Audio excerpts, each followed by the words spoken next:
धरती पर इंसान ने पहाड़ों को काटकर सड़कें बनाई, रेगिस्तानों के बीच रेल की पटरियां बिछाईं, समंदर के अंदर सुरंग खोदी और महासागर को पार कर लिया। चीन ने महज 6 महीने में दुनिया का सबसे लंबा पुल खड़ा कर दिया।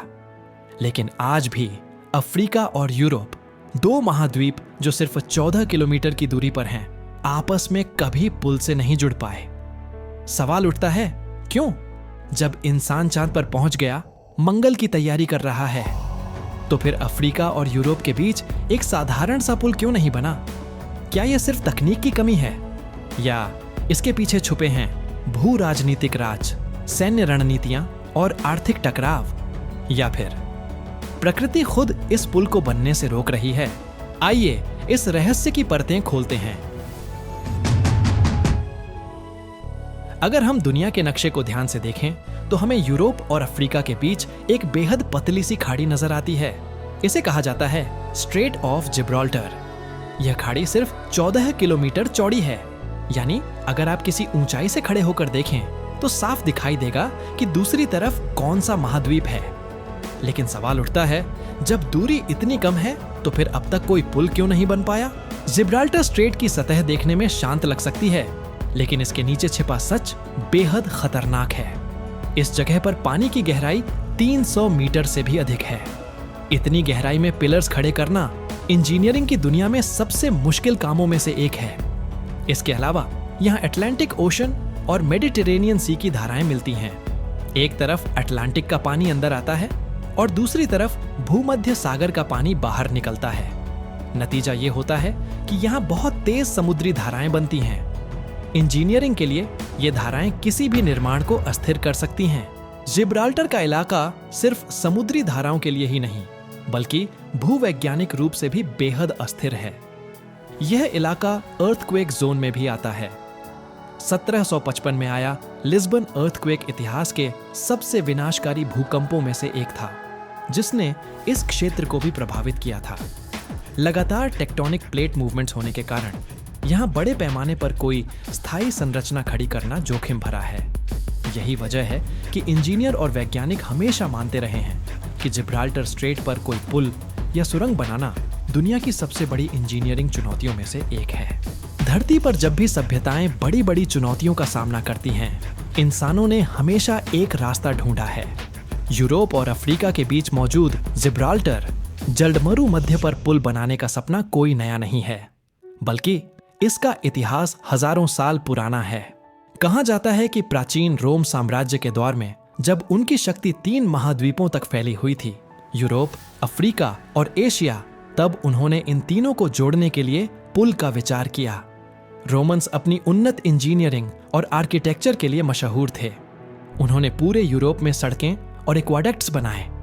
कई इतिहासकारों का मानना है कि यदि तकनीक अनुमति देती तो रोमन्स शायद अफ्रीका और यूरोप को भी जोड़ने की कोशिश करते। इसी तरह अरब सभ्यताओं में भी अटलांटिक के पार जाने और अफ्रीका यूरोप के बीच संपर्क बढ़ाने के विचार मौजूद थे। 8वीं से 12वीं शताब्दी के बीच जब इस्लामिक गोल्डन एज का समय था, अरब विद्वानों और नेविगेटर्स ने जिब्राल्टर स्ट्रेट को जोड़ने की संभावना पर सोचना शुरू किया। आधुनिक इतिहास में पहली गंभीर कोशिश 20वीं सदी में हुई। 1970 के दशक में स्पेन और मोरक्को की सरकारों ने मिलकर एक कमेटी बनाई। इस कमेटी ने स्टडी की कि क्या वास्तव में यूरोप और अफ्रीका को पुल या टनल से जोड़ा जा सकता है। शुरुआती सर्वे में पाया गया कि स्ट्रेट ऑफ जिब्राल्टर की चौड़ाई लगभग 14 किलोमीटर है, लेकिन इसकी गहराई कहीं-कहीं 900 मीटर से भी ज्यादा है। यह गहराई इंजीनियरिंग के लिए सबसे बड़ी चुनौती बनकर सामने आई। इसके बाद विचार आया कि अगर पुल बनाना मुश्किल है तो क्या यहाँ टनल बनाई जा सकती है, ठीक उसी तरह जैसे इंग्लैंड और फ्रांस के बीच चैनल टनल बनी। 1979 में दोनों देशों ने मिलकर एक इंजीनियरिंग डिजाइन तैयार किया। उसमें 2 मुख्य विकल्प रखे गए। पहला, सस्पेंशन ब्रिज, यानी लटकता हुआ पुल, लेकिन यहाँ हवा की गति बहुत तेज 100 से 120 किलोमीटर प्रति घंटा तक पहुंचती है। ऐसे में पुल सुरक्षित नहीं रह पाता। दूसरा, टनल, यानी समुद्र के नीचे सुरंग, लेकिन यहाँ की गहराई और समुद्र के नीचे मौजूद अर्थक्वेक जोन्स इसे बेहद खतरनाक बना देती हैं। फिर भी कई बार मोरक्को और स्पेन ने यह घोषणा की कि वे सुरंग बनाने पर काम करेंगे। 2003 और फिर 2006 में इस प्रोजेक्ट को लेकर मीटिंग हुई, लेकिन अनुमानित लागत 10 अरब डॉलर से भी ज्यादा आंकी गई। धीरे धीरे यह सपना अधूरा रह गया। यूरोप और अफ्रीका को जोड़ने वाले किसी भी पुल का सबसे पहला और सबसे बड़ा अवरोध है समुद्र की गहरा। इतनी गहराई में किसी भी पुल के पिलर या सपोर्ट स्ट्रक्चर खड़ा करना आज की आधुनिक इंजीनियरिंग के लिए भी बेहद कठिन है। समस्या सिर्फ गहराई की नहीं है, बल्कि वहां का समुद्री तल भी बेहद असमान और चट्टानी है। चट्टानों पर ड्रिलिंग करना, वहां नींव डालना और फिर इतने ऊंचे पिलर खड़े करना तकनीकी रूप से लगभग नामुमकिन सा है। स्ट्रेट ऑफ जिब्राल्टर वह जगह है जहां अटलांटिक महासागर और भूमध्य सागर की धाराएं आपस में मिलती हैं। यहां का पानी का बहाव 2 स्तरों पर चलता है। पहला, सतह पर अटलांटिक का ठंडा और हल्का पानी भूमध्य सागर की ओर बहता है। दूसरा, गहराई में भूमध्य सागर का गर्म और भारी पानी अटलांटिक की ओर निकलता है। इस दोहरी धारा के कारण समुद्र के भीतर पानी की रफ्तार बहुत तेज हो जाती है। यही वजह है कि अगर कोई पिलर या टनल बने तो उस पर लगातार प्रबल जल दबाव यानी हाइड्रोलिक प्रेशर पड़ेगा। इस दबाव को झेलने के लिए सुपर स्टील या कार्बन फाइबर जैसी नई टेक्नोलॉजी चाहिए, जिसका लागत अरबों डॉलर में जाएगी। गहराई और धाराओं के अलावा यहाँ की हवाएं भी बड़ी चुनौती हैं। स्ट्रेट ऑफ जिब्राल्टर 2 महाद्वीपों के बीच एक प्राकृतिक सुरंग की तरह है, जहां हवा का दबाव तेजी से गुजरता है।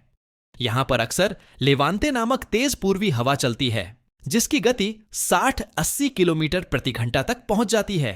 इसके अलावा सर्दियों में अटलांटिक तूफान यहां और भी खतरनाक हो जाते हैं। अगर कोई ब्रिज बनेगा तो इन हवाओं और तूफानों का सीधा असर उसकी संरचना पर पड़ेगा, जैसे ब्रिज के पिलर लगातार कंपन का सामना करेंगे।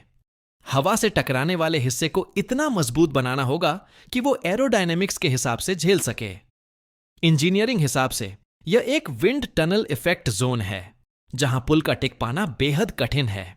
यूरोप और अफ्रीका के बीच पुल बनाने का आइडिया कई बार आया, लेकिन हर बार राजनीति और पैसे के कारण यह ठहर गया। ब्रिज बनाने की लागत अरबों डॉलर में जाएगी। सिर्फ निर्माण ही नहीं, उसके मेंटेनेंस का खर्च भी बहुत बड़ा होगा। यूरोप और अफ्रीका के बीच ब्रिज या टनल बनाने का सपना नया नहीं है। यह विचार दशकों से दोनों महाद्वीपों के बीच घूमता रहा है, और देशों के बीच सहमति न होने के कारण यह प्रोजेक्ट आज भी अधूरा है। आशा करता हूं आपको यह वीडियो पसंद आया होगा। नेक्स्ट वीडियो किस पे चाहिए कमेंट में जरूर बताना। मिलता हूं अगली वीडियो में, तब तक इस वीडियो को देख लो।